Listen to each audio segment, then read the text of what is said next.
વિદ્યાર્થી મિત્રો, આજે ફરી પાછા આપણે બાળકો રસાયણ વિજ્ઞાનની અંદર હવે આપણે આજથી નવા ટોપિકની શરૂઆત કરવાની છે. તત્વોનું વર્ગીકરણ અને ગુણધર્મોમાં આવર્તતા નવા ચેપ્ટર તરફ જઈએ છીએ. તો બાળકો, તત્વોનું વર્ગીકરણ જ્યારે આપણે કરવાની વાત આવે ત્યારે આપણે એને જુદા જુદા વિભાગમાં વિભાજવાની વાત છે. અને આ જ વસ્તુને તત્વોનું વર્ગીકરણ કર્યા પછી એને જુદા જુદા આવર્તની અંદર જ્યારે આપણે વિભાજન કરવાની વાત આવે ત્યારે અલગ અલગ વૈજ્ઞાનિકના નામ આપણી સામે આવતા હોય છે.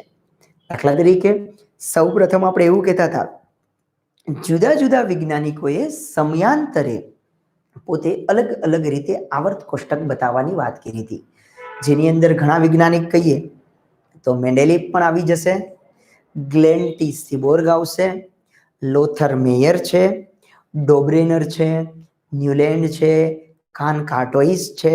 આવા જુદા જુદા વૈજ્ઞાનિકની વાત આપણે એની અંદર અભ્યાસ કરવાની થાય. તો સૌપ્રથમ બાળકો આપણે એ વાત કરીએ કે આખું જ્યારે આવર્ત કોષ્ટકની વાત કરતા હોઈએ ત્યારે આવર્ત કોષ્ટક આપણે કઈ રીતે બતાવી શકીએ, તો આપણે એ જોવાનું છે તત્વોનું વર્ગીકરણ કઈ રીતે આપણે કરી શકીએ. આપણો મુખ્ય ટોપિક આજે છે બાળકો તત્વોનું વર્ગીકરણ. ચલો વિદ્યાર્થી મિત્રો, તત્વોનું વર્ગીકરણ એની જે ઇલેક્ટ્રોન રચના છે એની આધારે આપણે કરીએ તો મુખ્ય 4 વિભાગમાં વહેંચી શકાય. એસ, પી, ડી અને એફ વિભાગ તરીકે આપણે એને બતાવી શકીએ. તો બાળકો, આપણે પહેલા આખું આવર્ત કોષ્ટક આપણી સામે દોરીશું. તો આવર્ત કોષ્ટકની અંદર આવી રીતે રચના આવશે.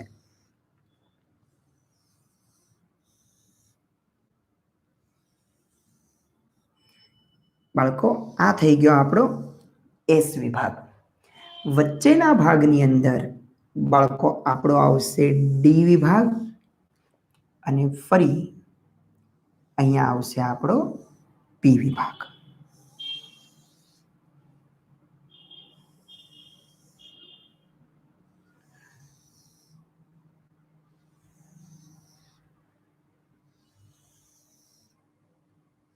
વિદ્યાર્થી મિત્રો, તમે બધા જ જાણો છો કે એસ વિભાગમાં એક જ પેટા કક્ષક હોય એટલે એસ વિભાગની અંદર મેક્સિમમ 2 ઇલેક્ટ્રોન સમાય એટલે પહેલો અને બીજો 2 સમૂહ આવે.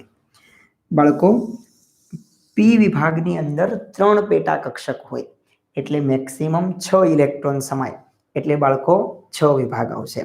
હવે એવી જ રીતે ડી ની અંદર બાળકો 5 કક્ષકો હોય એટલે મેક્સિમમ બાળકો 10 ઇલેક્ટ્રોન સમાઈ શકે એટલે એની અંદર 10 વિભાગ પાડશું આપણે.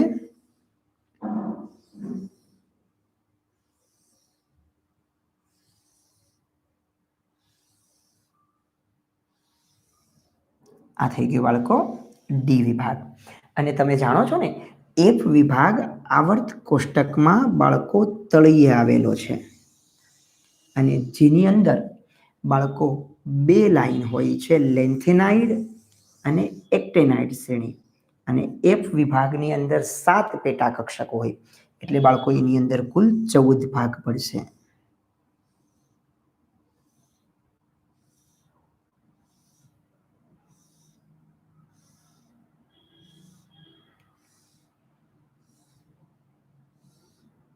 બાળકો 14 ભાગ. હવે જોજો, હાઇડ્રોજનને આપણે અપવાદમાં ગણીએ છીએ એટલે હાઇડ્રોજન અહીંયા પણ મૂકી શકાય અને ઘણા આવર્ત કોષ્ટકની અંદર બાળકો અહીંયા પહેલા સ્થાન તરીકે અહીંયા પણ હશે. બંને રીતે આપણે અલગ બતાવીએ છીએ. જ્યારે હિલિયમ છે ને એ અપવાદ તરીકે બાળકો અહીંયા આવી જશે. જો બાળકો, આ થઈ ગયા આપણા 18 સમૂહ. પહેલો આવર્ત બાળકો, આડી લાઈનને હવે આપણે આવર્ત તરીકે બતાવશું. આ થઈ ગયો બાળકો બીજો આવર્ત. ચલો એવી જ રીતે બાળકો આ થઈ જશે આપણી પાસે ત્રીજા નંબરનો આવર્ત. ચલો આ બની જશે બાળકો 4 નંબર આવર્ત. ચલો બાળકો 5 નંબર આવર્ત. એવી જ રીતે 6 અને 7 નંબર આવર્ત તરીકે થઈ ગયું. વિદ્યાર્થી મિત્રો, અને નીચે એફ ની અંદર આ 2 લાઈન થઈ ગઈ બાળકો. અત્યારે તમારી સામે આખું આપણું આવર્ત કોષ્ટક આવી ગયેલું છે. જુઓ, હવે આવર્ત કોષ્ટકની અંદર હાઇડ્રોજનને આપણે અહીંયા મૂકીએ છીએ, પણ એ અપવાદમાં છે. હવે આપણે એવું કહીએ કે મુખ્ય આડી લાઈન છે ને એને બાળકો આવર્ત કહેવાય છે. તો કે અત્યાર સુધીમાં કુલ આવર્ત કેટલા છે? તો કે 7 છે. ચલો, જે બાહ્યતમ કક્ષા ઉપરથી 1 2 3 4 5 6 અને 7 આવર્ત થઈ ગયા. એવી જ રીતે બાળકો સમૂહની વાત કરીએ તો 18 સમૂહ છે. ચલો, પહેલો સમૂહ 2 બાળકો 3 4 5 6 7 8 9 10 11 12 13 14 15 16 17 અને 18 સુધી. તો આપણી વાત શું આવી? તો કે આવર્ત જો પૂછવામાં આવે તો આડી લાઈન થઈ ગઈ બાળકો 7 આવર્ત, અને સમૂહ જો પૂછવામાં આવે તો થઈ ગયા 18. હવે આ વાત આવર્ત અને સમૂહ કઈ રીતે વિભાજિત કર્યા? તો જે મુખ્ય ક્વોન્ટમ આંકનો નંબર છે n, એ બાળકો આવર્ત બતાવે છે. અને પેટા કક્ષકો જે છે એની અંદર s માં 2 ભાગ બાળકો, p માં 6 ભાગ, d માં 10 અને f માં 14, એ બાળકો એની અંદર પેટા વિભાગમાં બતાવે છે. હવે આપણે જોઈએ કે ભાઈ પહેલો અને બીજો જે સમૂહ છે, આ પહેલો અને બાળકો બીજો જે સમૂહ છે એની બાહ્યતમ કક્ષા બાળકો અહીંયા NS1 અને બીજા સમૂહની NS2 થાય, જેને આપણે સંયુક્ત રીતે પહેલા અને બીજા વિભાગને બાળકો S વિભાગના તત્વો તરીકે ઓળખશું. હવે આવીએ P બાજુ. તો બાળકો અહીંયા સામાન્ય electron Rachna NH2 NP1 to 6 થશે. એટલે જો પૂછવામાં આવે 13મો સમૂહ તો NH2 NP1, 14મો સમૂહ બાળકો NH2 NP2, 15 NH2 NP3, 16 number NH2 NP4, બાળકો 17 નંબર NH2 NP5 અને 18 નંબરમાં NH2 NP6. પણ એક અપવાદમાં હિલિયમ આવશે, જેની ઇલેક્ટ્રોન રચના માત્ર 1H2 છે, એટલે એ અપવાદમાં થઈ ગયો થશે. ચલો નેક્સ્ટ જોઈએ. આ બાળકો સંયુક્ત રીતે 6 સમૂહ એ અહીંયાથી બાળકો આપણે આગળ ઉપર જોઈએ. આ બધા જ સંયુક્ત રીતે બાળકો P વિભાગના તત્વો તરીકે ઓળખાશે. એવી જ રીતે વચ્ચેનો વિભાગ બાળકો સમૂહ 3 થી લઈને 12 સુધી, બાળકો આ વિભાગ છે ને એને આપણે સંયુક્ત રીતે D વિભાગ તરીકે ઓળખશું. અને જે નીચેના વિભાગમાં છે 2 શ્રેણી, એને બાળકો આપણે S વિભાગ તરીકે એને ઓળખીએ છીએ. તો આવી રીતે આવર્ત કોષ્ટકના મુખ્ય 4 વિભાગ થયા, S, P, D અને F. હવે એની બાહ્યતમ કક્ષા ઉપરથી જોવા જઈએ તો વિદ્યાર્થી મિત્રો આપણે એવું કહીએ, હાઇડ્રોજન અહીંયા થઈ ગયું હિલિયમ, બાળકો લિથિયમ, બેરિલિયમ, પછી અહીંયા આવશે boron, carbon, nitrogen, oxygen, fluorine, બાળકો નિયોન. પછી ફરી અહીંયા ચલો સોડિયમ, મેગ્નેશિયમ, બાળકો અહીંયા આવશે aluminium, silicon, phosphorus, sulphur, chlorine, argon. પછી બાળકો ફરી અહીંયા પોટેશિયમ, કેલ્શિયમ, ચલો scandium, titanium, vanadium, chromium, manganese, iron, cobalt, nickel, copper અને ઝીંક. બાળકો આપણે આટલે સુધીની વાત અત્યારે પહેલા સમજીએ. જુઓ, હવે આની અંદર શું કહેવાનું? દાખલા તરીકે એમ પૂછવામાં આવે કે લિથિયમની બાહ્યતમ ઇલેક્ટ્રોન રચના કઈ, તો તરત ખબર પડી જશે. જુઓ બાળકો, આવર્ત નંબર 2 છે 2s1, તો લિથિયમની બાહ્યતમ કક્ષા થઈ જાય બાળકો 2s1. જો સોડિયમની પૂછાય તો આવર્ત નંબર 3 તો 3s1, બાળકો પોટેશિયમ પૂછાય તો આવર્ત નંબર 4 4s1. તો આવી રીતે લિથિયમ, સોડિયમ, પોટેશિયમ, બાળકો રૂબિડિયમ, સીઝિયમ, ફ્રાન્સિયમ. આ જે ઊભી લાઈનમાં છે ને એને બાળકો એના સમૂહના તત્વો તરીકે પણ આપણે એને ઓળખી શકીએ. તો આ વાત થઈ ગઈ. રૂબિડિયમ પૂછે તો 5s1, સીઝિયમ પૂછે તો બાળકો 6s1. ડાયરેક્ટ સરળતાથી આપણે બતાવી શકીએ કે કઈ રીતે એ આવર્તની કક્ષા બનશે. દાખલા તરીકે અહીંયા કોઈ પૂછે ચલો ફોસ્ફરસની બાહ્યતમ કક્ષા કઈ, તો બાળકો આવર્ત જોવો. કેટલામો આવર્ત છે? ત્રીજો. તો અહીંયા મૂકી દો બાળકો 3s2, 3p3. આગળનું જે તત્વ હોય એની અંદર પૂર્ણ ભરાયેલું. હિલિયમનો નંબર છે બાળકો 2. હિલિયમ, નિયોન, આર્ગોન, ક્રિપ્ટોન, બાળકો ઝેનોન, રેડોન અને કે ઓગ્નેશિયમ તત્વ. આ 18મો સમૂહ છે ને એ નિષ્ક્રિય વાયુ છે. જેમ કે ચાલો 2, 10 નંબર, બાળકો 18, 36, 54, 86 અને 118 નંબર. આ આપણો 18મો સમૂહ ઉમદા વાયુ નિષ્ક્રિય છે. એટલે ઇલેક્ટ્રોન રચના આપણે કોઈ પણની કઈ રીતે લખીએ છીએ તો કે આગળ ઉમદા વાયુ તત્વનું નામ અને પાછળ આવતી એની ઇલેક્ટ્રોન રચના તરીકે આપણે લખી શકીએ. તો આપણે એવું કહેવાય એસ વિભાગ એટલે શું તો કે જેની બાહ્યતમ કક્ષામાં એસ વિભાગમાં ઇલેક્ટ્રોન દાખલ થતો હોય. બેરિલિયમ, મેગ્નેશિયમ, કેલ્શિયમ, બાળકો સ્ટ્રોન્શિયમ, અહીંયા પછી બેરિયમ અને બાળકો આવી જાય રેડિયમ. તો આની બધી બાહ્યતમ કક્ષામાં એસ વિભાગમાં દાખલ થતો હોય. 1 ઇલેક્ટ્રોન હોય તો પહેલો સમૂહ, 2 ઇલેક્ટ્રોન આવે તો બાળકો બીજો સમૂહ. ચલો અહીંયા જ એવી રીતે પી વિભાગમાં પહેલો ઇલેક્ટ્રોન આવે તો 13મો સમૂહ, બીજો ઇલેક્ટ્રોન આવે તો 14મો સમૂહ. હવે બાળકો જુઓ આ જે તત્વ છે ને બોરોન, એલ્યુમિનિયમ, ગેલિયમ, ઇન્ડિયમ એ બધા એનું પહેલું તત્વ બોરોન છે. એટલે બાળકો 13મા સમૂહને બોરોન સમૂહના તત્વ તરીકે આપણે ઓળખીએ છીએ. અહીંયા કાર્બન છે તો કાર્બન બાળકો સમૂહ એટલે ફેમિલી કીધું છે. ફેમિલીના મેમ્બર તરીકે કાર્બન સમૂહના તત્વ કહેવાશે. નાઇટ્રોજન સમૂહના તત્વ બાળકો અહીંયા ઓક્સિજન સમૂહ સાથે સાથે એનું નામ ચાલ્કોજન પાડવામાં આવ્યું છે. 16મો સમૂહ છે એને ચાલ્કોજન સમૂહના તત્વ તરીકે કહેશું. બાળકો ફ્લોરિન એટલે કે 17મો એટલે કે હેલોજન સમૂહ તરીકે આપણે એનું નામ પડ્યું છે. અને 18 એટલે બાળકો નિષ્ક્રિય વાયુઓ અથવા તો ઉમદા વાયુઓ એવું નામ આપણે એની અંદર આપી શકીએ. હવે અહીંયા આપણે શું જોવાનું છે જુઓ તો આવર્ત કોષ્ટકની અંદર બાળકો મુખ્ય આપણે એને 4 વિભાગમાં વહેંચી નાખ્યા. હવે 4 વિભાગમાં વહેંચી નાખો ને એટલે એનો અભ્યાસ બાળકો આપણા માટે સરળ બની જશે. દાખલા તરીકે હું એમ કહું એસ વિભાગ છે ને એ મોસ્ટ ઓફ બાળકો ધાતુ ગુણધર્મ ધરાવે છે.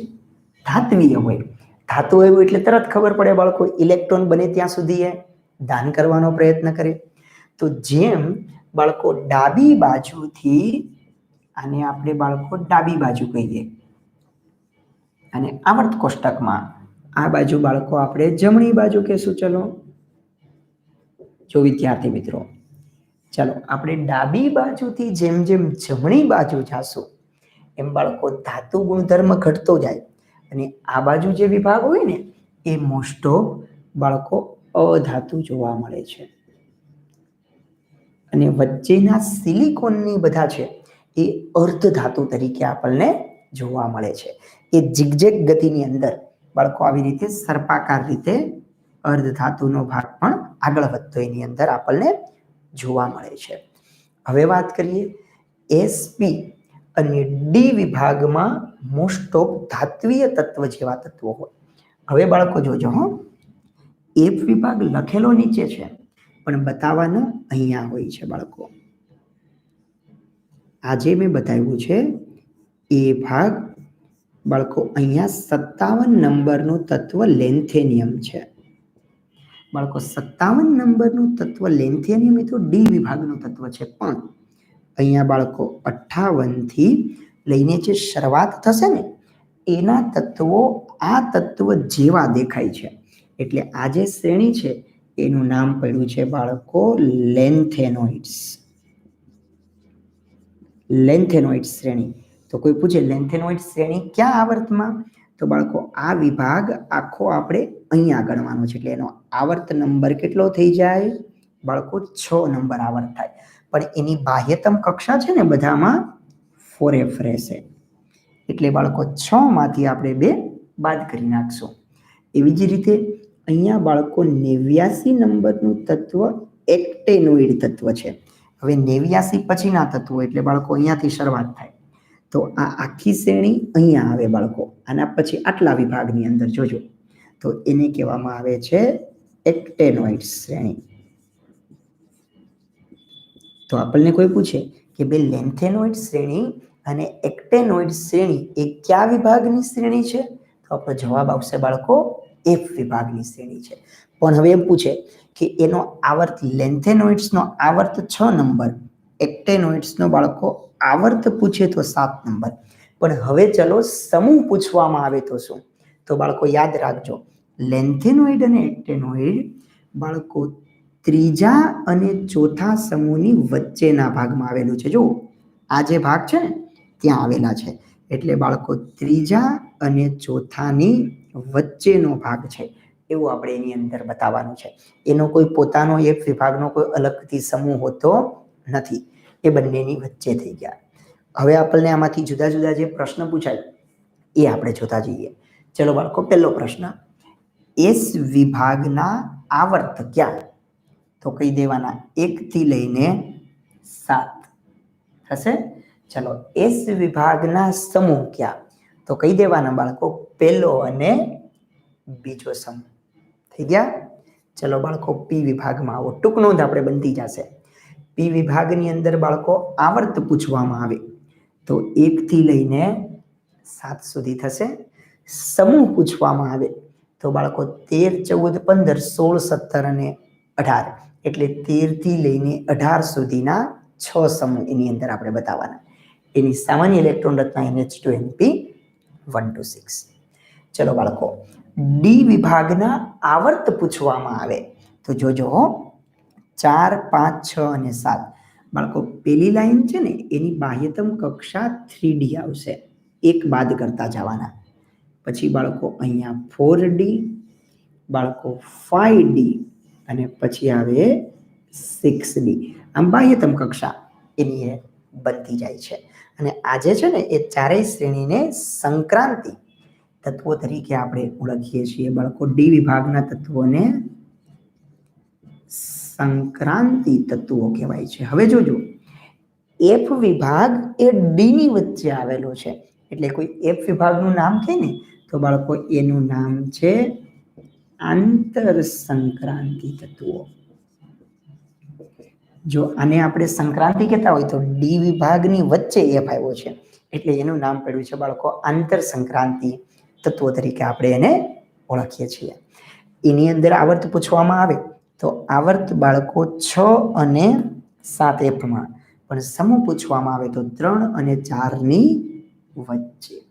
એવી જ રીતે બાળકો ડીમાં જો તમને સમૂહ પૂછવામાં આવે તો બાળકો 3 થી લઈને 12 સુધી આવશે, પણ આવર્ત પૂછવામાં આવે તો 4, 5, 6 અને 7 તરીકે આપણે બતાવી શકીએ.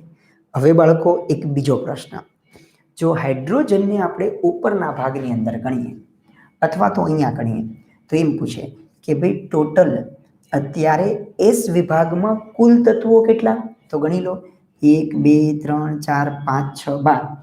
જો હાઇડ્રોજનને એસ વિભાગમાં ગણવામાં આવે તો બાળકો એસ વિભાગમાં કુલ કેટલા તત્વો થાય? 13. પણ જો એને નહીં ગણો, અહીંયા વચ્ચે ગણશો તો મૂકવાના છે 12. ચલો બાળકો, પી વિભાગમાં તત્વો પૂછવામાં આવે તો ગણી લો 1, 2, 3, 4, 5 ને 6 શ્રેણી થઈ. બાળકો 6 માં 6, 36 અને એક હિલિયમ. તો બાળકો પી વિભાગના કુલ તત્વો પૂછે તો કેટલા થઈ ગયા હવે તમારી પાસે? બાળકો 37 થઈ ગયા. યસ, ચલો વેરી ગુડ. હવે બાળકો 1, 2, 3, 4 શ્રેણી. એક શ્રેણીમાં સંક્રાંતિમાં 10 તત્વો, એટલે ડીમાં જો કોઈ પૂછે કેટલા તત્વો કુલ, તો બાળકો કેટલા કહી દેવાના? 40 તત્વો કહી દેશો. અને એક એફ શ્રેણીમાં 14, એટલે જો 2 શ્રેણીમાં પૂછે તો બાળકો એફ ની અંદર કુલ તત્વો કેટલા કહી દેવાના? બાળકો આપણે અહીંયા લખી દઈશું 28. હવે ચલો આપણે ગણીએ બાળકો. ચલો 13 પ્લસ 37 બાળકો 50 થઈ ગયા. 50 ને 40 બાળકો 90. 90 પ્લસ 28 બાળકો અત્યારે આધુનિક આવર્ત કોષ્ટકમાં કુલ યાદ રાખજો 118 સુધીના તત્વો બાળકો અત્યારે મળી ગયા છે. એટલે આધુનિક આવર્ત કોષ્ટકની વાત કરીએ ને તો અત્યારે છેલ્લું તત્વ બાળકો ઓગ્નેશિયમ 118 નંબરનું થયું. તો અહીંયા સુધી આપણે આવર્ત કોષ્ટક પૂરું થઈ ગયું છે. જો હવે ભવિષ્યમાં બાળકો નવા તત્વની શોધ થશે તો આપણે નીચે બાળકો આવર્ત ઉમેરવા પડશે. સમૂહમાં તમે ફેર કરી શકો એમ નથી, કેમ કે SPDF તો આપણે વેચી દીધા છે. તો જ્યારે નવો કોઈ તત્વ મળશે તો હવે એ 8માં આવર્તની બાળકો ભવિષ્યમાં એવું પૂછે કે ચલો 119 નંબરનું તત્વ મને અને જો અહીંયા મૂકવામાં આવે તો એની ઇલેક્ટ્રોન રચના શું હશે 119 નંબરના તત્વની. તો બાળકો 8મો આવર્ત બને અને પહેલો સમૂહ તો અહીંયા જે તત્વ આવે ને એની બાહ્યતમ કક્ષા બાળકો જ્યારે બને ત્યારે 8s1 એની અંદર આવશે એવું આપણે એના ઉપરથી કહી શકશું. તો આવી રીતે આપણે આવર્ત કોષ્ટકને બાળકો જુદી જુદી રીતે વિભાજિત કરી શકીએ. હવે આપણે એ જોવાનું છે કે ભાઈ આપણે આવર્ત કોષ્ટકને વિભાજિત તો કર્યું, તો અલગ અલગ વિભાગના ગુણધર્મ પણ જુદા જુદા હોય. કઈ રીતે તો જોઈએ. દાખલા તરીકે એવું સમજીએ બાળકો પહેલો સમૂહ છે તો મોસ્ટ ઓફ પહેલો સમૂહ 1 ઇલેક્ટ્રોન દાન કરવાની વૃત્તિ ધરાવે એટલે ધાતુ બની ગયા. તો વિદ્યાર્થી મિત્રો અધાતુના જે 17મા સમૂહ છે ને એ 1 ઇલેક્ટ્રોન સ્વીકારવાનું મૂલ્ય ધરાવે. તો સામાન્ય સૂત્ર mx પ્રકારનું સૂત્ર બની જાય. પહેલો સમૂહ અને 17મો સમૂહ તો mx પ્રકારનું સૂત્ર બન્યું. હવે જોજો બાળકો પહેલો સમૂહ અને 16મો સમૂહ તો 16મા સમૂહને તો 2 ઇલેક્ટ્રોન સ્વીકારવા હોય. તો બાળકો પહેલા સમૂહના મારે 2 અણુ લેવા પડશે, સાથે 16મા સમૂહનો 1 અણુ લેવાનો. આવી રીતે આપણે જુદા જુદા સંયોજનોમાંથી બનાવી શકીએ. બીજી વાત એ કરીએ કે જ્યારે આવર્ત કોષ્ટકમાં બાળકો ઉપરથી નીચે જાશો એમ જો આવર્તનો નંબર વધે છે એમ બાળકો મુખ્ય ક્વોન્ટમ આંક વધે એટલે કક્ષા મોટી થતી જશે. એટલે એવું કહી શકાય આવર્તમાં બાળકો જેમ તમે ઉપરથી નીચે જાઓ છો ને એમ કદમાં શું થતો જશે, વધારો થતો જશે. એ પણ આપણે આગળ ઉપર આ જ ચેપ્ટરની અંદર જુદી જુદી વ્યાખ્યાઓની અંદર એનો અભ્યાસ કરવાનો આવશે કે ભાઈ જ્યારે કદ મોટું થતું જાય છે ને તો બાળકો એનો જે છેલ્લો ઇલેક્ટ્રોન હોય એનું આકર્ષણ બળ ઘટતું જાય. આકર્ષણ ઘટે એટલે ઇલેક્ટ્રોન બાળકો સરળતાથી દૂર કરી શકાય. એટલે આયનીકરણ એન્થાલ્પીનું મૂલ્ય ઓછું બની ગયું. એના માટે થઈને તો જુદી જુદી પ્રક્રિયાની અંદર એ જુદા જુદા ગુણધર્મ આપણે બાળકો એના ઉપરથી બતાવી શકીએ. હવે આપણે એ પણ એની અંદર સમજી શકીએ કે કોઈ પણની ઇલેક્ટ્રોન રચના લખવી છે તો બાળકો આપણે સમૂહ 18 યાદ રાખવાનું છે. Helium, neon, argon, krypton, xenon, radon અને ઓગ્નેશિયમ. જો આ બે વચ્ચે બાળકો 8નો તફાવત આવે. જુઓ આ બંને વચ્ચે પણ 8નો તફાવત આવે. અહીંયા બાળકો 18નો તફાવત આવશે. ચાલો 18નો તફાવત બાળકો અહીંયા આગળ ઉપર જેમ જતા જશો એમ બાળકો તફાવત આપણી પાસે વધતો જશે. જો 2, 8, 8, 18, 18, 32, 32 આવું શું કામ આવ્યું તો કે હિલિયમનો નંબર 2, અહીંયા બાળકો 8, 10 કેમ કે બીજી લાઈનની અંદર કુલ ચાલો આપણને આવર્તની પૂછે બાળકો પહેલા આવર્તમાં કુલ તત્વો કેટલા એવો પ્રશ્ન પૂછવામાં આવે આવર્તમાં તત્વો તો પહેલા આવર્તની અંદર બાળકો હાઇડ્રોજનને આપણે અહીંયા ગણીશું ને પહેલા સમૂહમાં તો 2 થશે. બીજા સમૂહની અંદર બાળકો 2 અને અહીંયા થઈ ગયા 6 એટલે બીજા સમૂહની અંદર બાળકો કુલ આવર્તની અંદર 8 તત્વો. બાળકો ત્રીજા આવર્તમાં 2 અને બાળકો 6 ત્રીજા આવર્તની અંદર પણ પૂછવામાં આવે તો બાળકો 8 થશે. ચોથા આવર્તની અંદર બાળકો 1, 2 વચ્ચે ડીના 10, 6 એટલે બાળકો કુલ થઈ જશે અહીંયા જો 18 તત્વો. ચલો બાળકો, પાંચમા આવર્તની અંદર 2, 10 અને બાળકો 6, એટલે અહીંયા પણ થઈ જાય 18 તત્વો. હવે જોજો, છઠ્ઠા આવર્તની અંદર બાળકો 2S વિભાગના. હવે અહીંયા છે ને આ આખું F વિભાગની લેન્થેનાઇટ શ્રેણીના 14, 2 + 14 + D વિભાગના 10 અને બાળકો 6, એટલે કુલ થઈ ગયા. જુઓ તો તમારી પાસે 32 આવી ગયા. આ માટે બતાવ્યા છે. અને અહીંયા પણ 2 બાળકો 10 અને અહીંયા એક્ટેનાઇટ શ્રેણીના 14 અને બાળકો 6, એટલે અહીંયા પણ બાળકો છેલ્લા આવર્તમાં પણ 32 થઈ. જો 118 સુધી મૂકી દો ને એટલે આપણો આખો આવર્ત કોષ્ટક બાળકો બધા પૂર્ણ થયેલા છે. તો એવું પૂછાય કે ભાઈ બીજા સમૂહ પહેલા આવર્તમાં તત્વો 2, બીજામાં 8, ત્રીજા આવર્તમાં 8, ચોથામાં 18, પાંચમામાં 18, છઠ્ઠામાં 32 અને સાતમા આવર્તમાં પણ 32 તત્વો અત્યાર સુધીના સમાયેલા છે, એવું આપણે એના ઉપરથી કહી શકીએ.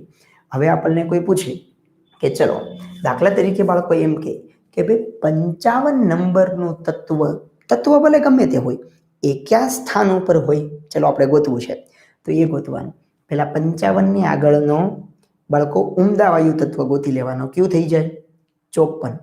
ચલો 54માં એક જ ઉમેરવાનો, એટલે બાળકો સીજીએમ 55 નંબર થઈ ગયું. તો 55 નંબરનું સ્થાન ક્યાં? તો જો આવું કહેવાનું, છઠ્ઠો આવર્ત અને બાળકો પહેલો સમૂહ. આવા કોમ્પિટિટિવ એક્ઝામમાં પ્રશ્ન પૂછાશે. દાખલા તરીકે તમને કોઈ એમ કહેશે કે ભાઈ 33 નંબરનું તત્વ છે, એનો આવર્ત અને સમૂહ જણાવો. ચલો 33 નંબર બાળકો, 30, 31, 32 અને આ સ્થાન ઉપર બાળકો 33 આવે ગયા. જો તો આમ ગણવાનું, અહીંયા 36 છે ને, એમાંથી 3 ઓછા કરી નાખો. તો હવે 33 નંબરનું તત્વ છે, એનો આવર્ત આવે બાળકો ચોથો આવર્ત અને સમૂહ પૂછે તો 15મો સમૂહ. સમજાઈ ગઈ વાત? દાખલા તરીકે એમ પૂછવામાં આવે છે, ચલો બાળકો, કે ભાઈ કોઈ આપણી પાસે એમ કે ભાઈ 52 નંબરનું તત્વ છે, એનો આવર્ત અને સમૂહ જણાવો. તો બાળકો જુઓ, અહીંયા 54 છે, તો 52 નંબરનું તત્વ અહીંયા આવે.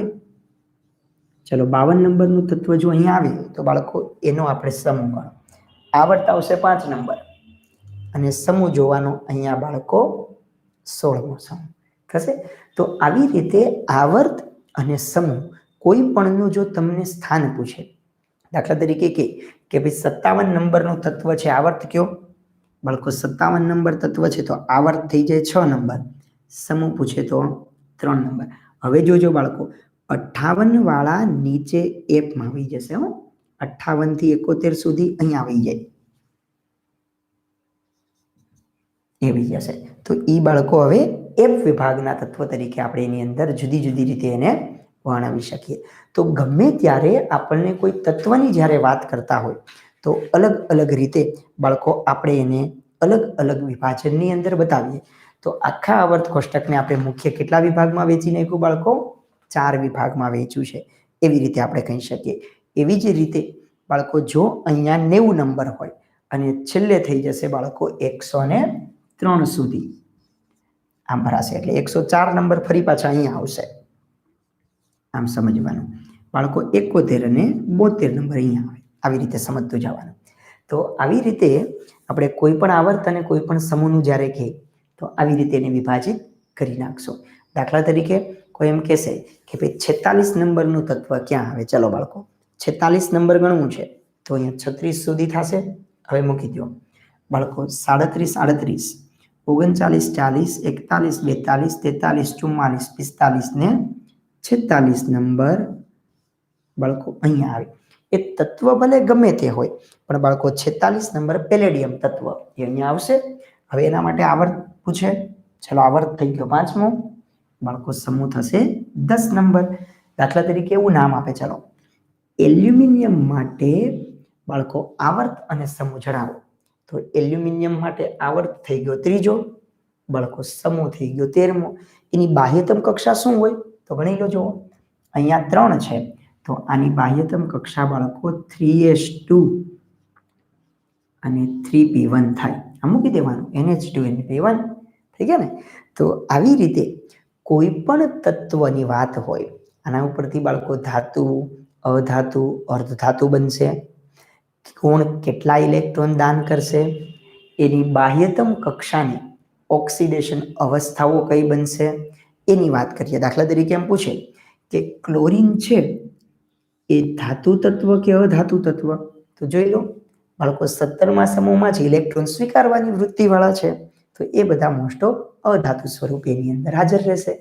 દાખલા તરીકે એમ પૂછવામાં આવે ફ્લોરિન, ક્લોરીન, બાળકો બ્રોમિન, આયોડિન અને એસ્ટેટિન આવી રીતે તત્વ છે. અહીંયા પણ ઉપરથી નીચે જાશો ને એમ કદની અંદર શું થતો જશે? વધારો થતો આપણને જોવા મળે છે.